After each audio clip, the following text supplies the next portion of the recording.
बिस्मिल्लाहिर्रहमानिर्रहीम। अस्सलाम वालेकुम मुअज़्ज़िज़ नाज़रीन, दी नॉलेज ऑफ इस्लाम में आपको खुश आमदीद।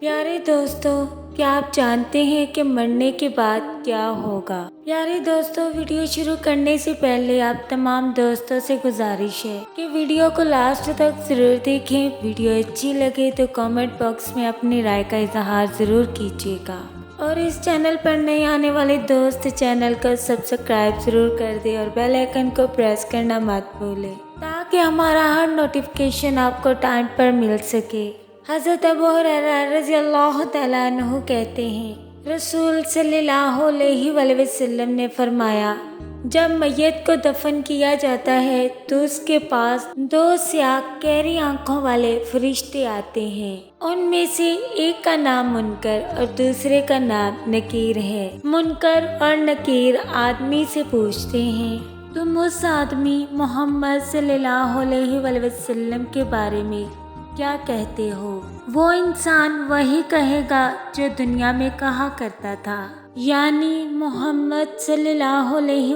वसल्लम अल्लाह के बंदे और उसके रसूल हैं और अल्लाह के सिवा कोई माबूद नहीं, और मोहम्मद सल्लल्लाहु अलैहि वसल्लम उसके बंदे और रसूल हैं। दोनों फरिश्ते जवाब में कहते हैं, हम समझते थे कि तुम यही जवाब दोगे। फिर उस बंदे की कब्र 70 दर 70 हाथ फराख कर दी जाती है और उसे रोशन कर दिया जाता है। फिर बंदे से कहा जाता है, तुम सो जाओ। वो कहता है, मैं अपनी अहलो अयाल में वापस जाकर उन्हें अपनी मग़फ़िरत की खबर देना चाहता हूँ। फरिश्ते जवाब में कहते हैं, ये मुमकिन नहीं, बल्कि अब तुम दुल्हन की नींद जैसी पुरसुकून नींद सो जाओ जिसे उसके महबूब के अलावा कोई नहीं जगाता। चुनाचे वो शख्स सो जाता है यहाँ तक कि अल्लाह ही उसे कब्र से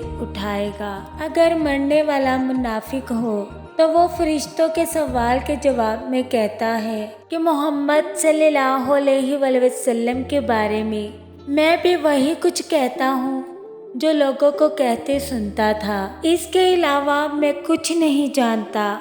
दोनों फरिश्ते कहते हैं, हमें मालूम था तुम यही जवाब दोगे। फिर जमीन को हुक्म दिया जाता है कि इस इंसान पर तंग हो जा।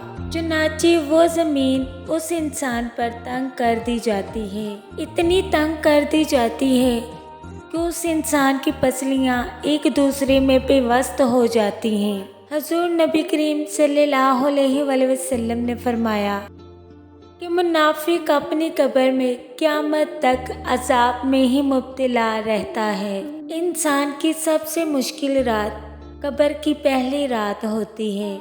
अल्लाह ताला से दुआ है कि अल्लाह ताला हमें कब्र के अज़ाब से महफूज रखे, आमीन। प्यारे दोस्तों, उम्मीद करते हैं आपको हमारी वीडियो अच्छी लगी। कमेंट बॉक्स में अपनी राय का इजहार ज़रूर कीजिएगा।